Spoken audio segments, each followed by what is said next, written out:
شروع اللہ کے نام سے جو نہایت مہربان اور بے حد رحم والا ہے۔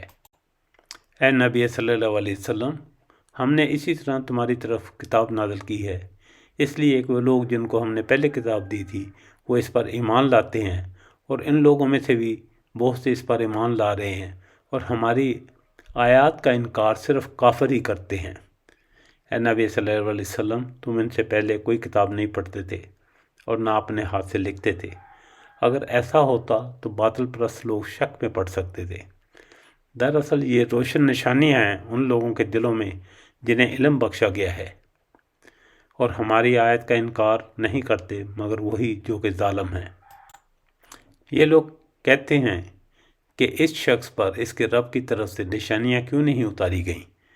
کہو، نشانیاں تو اللہ کے پاس ہیں، اور میں صرف صاف صاف خبردار کرنے والا ہوں۔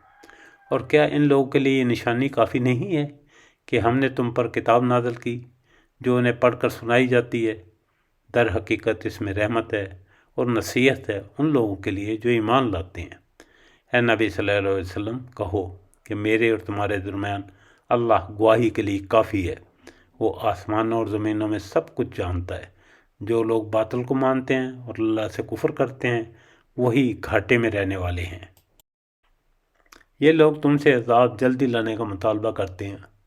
اگر ایک وقت مقرر نہ کر دیا گیا ہوتا تو ان پر عذاب آ چکا ہوتا، اور یقیناً اچانک اپنے وقت پر وہ آ کر رہے گا، اس حال میں کہ انہیں خبر بھی نہ ہوگی۔ یہ تم سے عذاب جلدی لانے کا مطالبہ کرتے ہیں، حالانکہ جہنم ان کافروں کو گھیرے میں لے چکی ہے۔ اس روز جب کہ عذاب انہیں اوپر سے بھی ڈھانک لے گا اور پاؤں کے نیچے سے بھی، اور کہے گا کہ اب چکھو مزہ ان کرتوتوں کا جو تم کرتے تھے۔ اے میرے بندو جو ایمان لائے ہو، میری زمین وسیع ہے، پس تم میری بندگی بجا لو۔ ہر متنفس کو موت کا مزہ چکھنا ہے، پھر تم سب ہماری طرف ہی پلٹا کر لائے جاؤ گے۔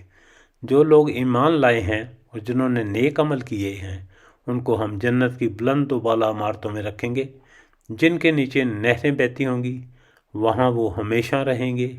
کیا ہی عمدہ اجر ہے عمل کرنے والوں کے لیے، ان لوگوں کے لیے جنہوں نے صبر کیا ہے اور جو اپنے رب پر بھروسہ کرتے ہیں۔